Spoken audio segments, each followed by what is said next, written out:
Welcome to the More Time, More Money and More Wealth mini podcast for medical professionals, brought to you by MediSuccess and the WOW Advisors Group.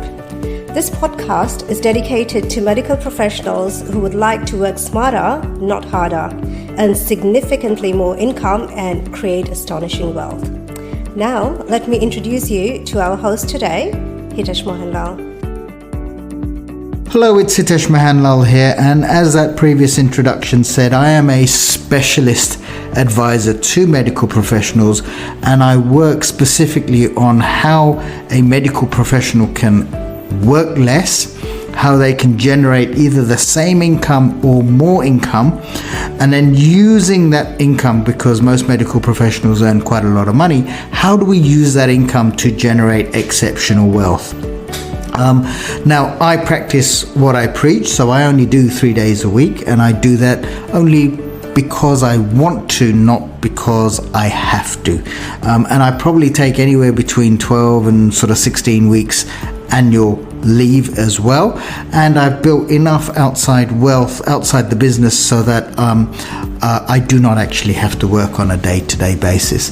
And the idea of the podcast is to show you how you can do all those things if you wish to. So without further wasting of time, if you like, off to the next topic.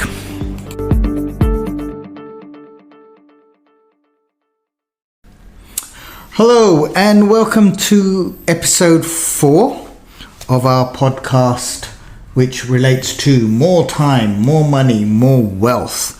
And today I'm going to talk about medical conferences, because we all love medical conferences. As a medical professional, you love them, and the reason you love them is because normally they're in exotic places around the world, and you kind of see it as a nice holiday.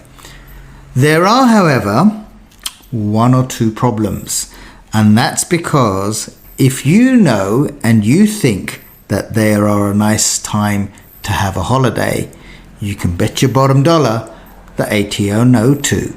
Okay, so the objective of today's podcast is really to explain that just having a medical conference or just going to a medical conference does not mean that if you pay for it and you pay for all the flights and the accommodation and the food, all that sort of stuff, is going to be tax deductible. Because one of the things that the ATO will do is go back to the very, very beginning and say, what was your intention? Okay, and intention plays a big part in everything that the ATO does. Okay, so just because on paper it sounds like a tax deduction, do not assume that it is a tax deduction.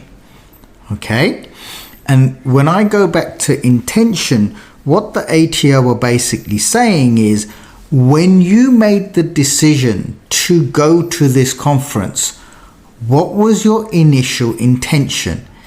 If it was, I can go there and have a holiday and meet my friends, and by the way, I'll attend a conference, then are you really attending a conference, or are you really going to have a good time? And this is where a lot of the ATO is picking up and assuming that just because you're going to a conference does not mean that you are going to get covered. So let's take a few examples. Let's give you a few scenarios so you understand what it means. Okay. Now, if you have a conference which has been organized by a reputable, established conference provider, the chances are you are going to have a higher chance with the ATO to explain and get them to feel that it is a genuine tax deduction. Okay? However, do not assume that to be the case, because as far as the ATO is concerned, if the event is in Brisbane in a hotel over 2 days, the chances are you're going to go to Brisbane and you are going to attend the conference and they really don't have too much of a problem with you personally staying over one night and paying for food for that night. Okay? But again, it comes down to intention. Okay? So, let's say, for example, you believe that there is going to be a conference sometime in Brisbane in the next few weeks.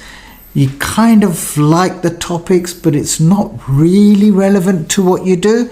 But you think, you know what, I'll go over, we'll go over with my spouse and we'll spend a couple of days there. If I don't like the conference, I'll have a look around Brisbane. We'll have a bit of time. We'll catch up with some friends and we'll come back. Okay? The ATO could potentially have a problem with that if they believe that the conference you're attending doesn't actually have anything to do with your speciality or your work. Okay? Now, as I said, if you've got an established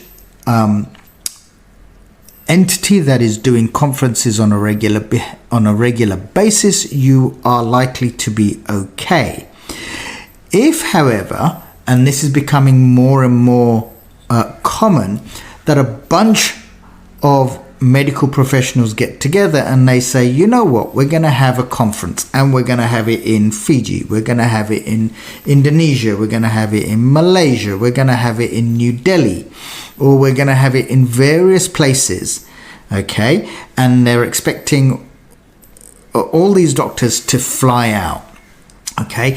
All they've said is, this is going to be the date. It's going to be in November 2025. Okay, if you're interested, please book, and then they give you a link. Okay, and because you know certain people that are going there, or you know the organizer, you say, yeah, you know what, this will be a good conference, and you book it. At this moment in time, the organizer, who is not an established organization that gives out training or conferences, they have not supplied you at this moment in time the content of that conference, but you have still booked it.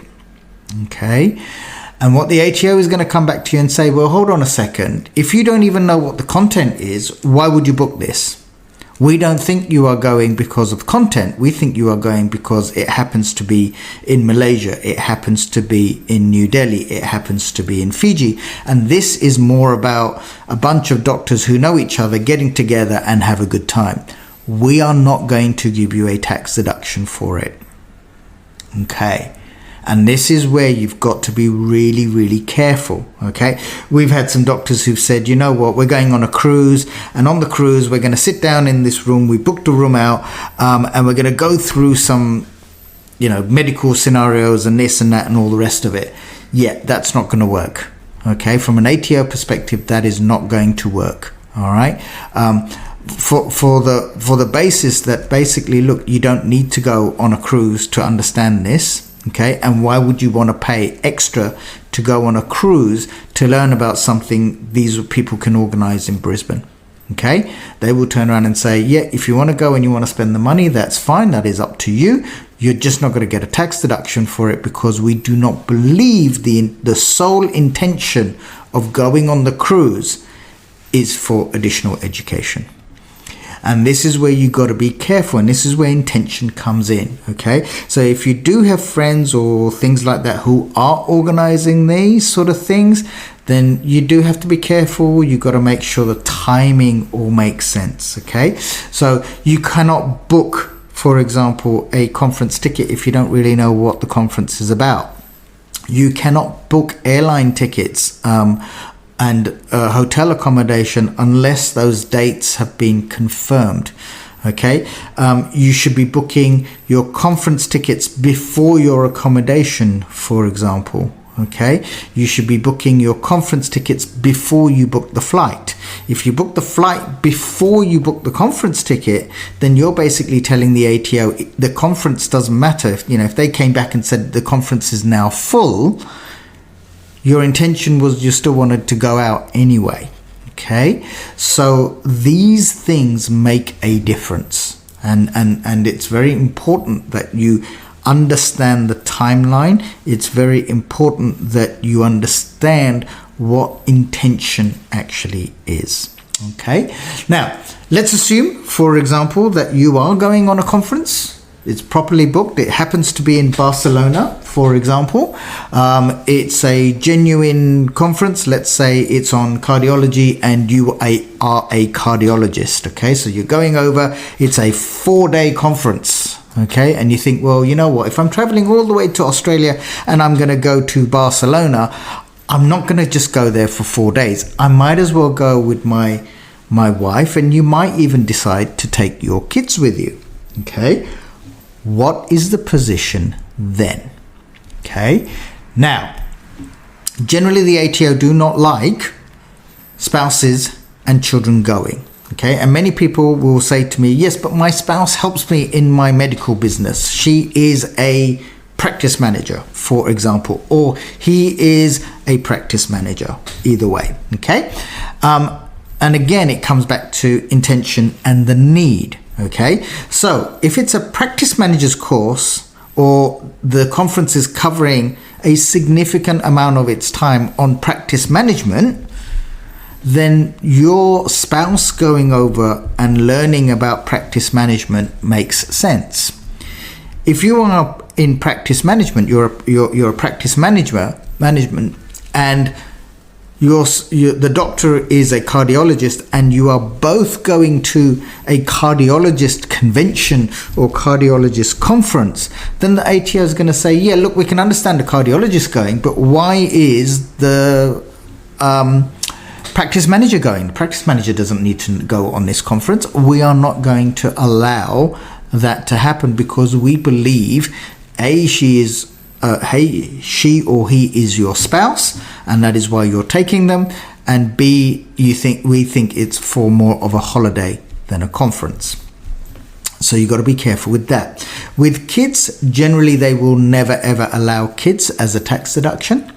Okay, if you have to pay additional accommodation because you have additional children with you or additional rooms, they will disallow that too.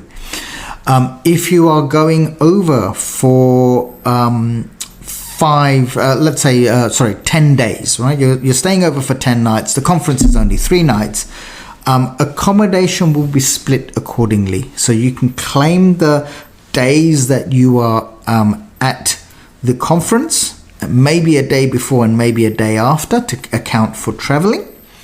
But the remaining days are down to you and will not be a tax deduction.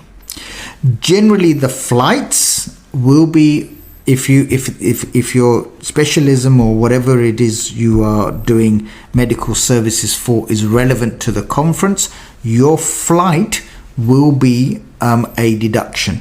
Okay, but the ATO is very specific, and the ATO ruling is very specific. The flights are from the day you go and the day you come back during that conference time. So if your conference is 4 days, basically you should be paying for a flight that leaves and comes back after those 4 days. If you are spending more than 10 days there and the flight cost changes, then the ATO have the right to amend your flight cost, because what they're saying is the additional cost that you paid for was because you went on holiday, not because of the conference. Okay. Again, your food costs will be a portion between how much time you've actually been at the conference and how much time is on holiday. Okay. So as you can see, the timing of when you book things, the order of how you book things, the order of how you pay for things, and whether the relevancy of what you're doing makes sense is going to determine whether your amount that you pay is tax deductible or not. I hope that was useful. Thank you, and have a great day.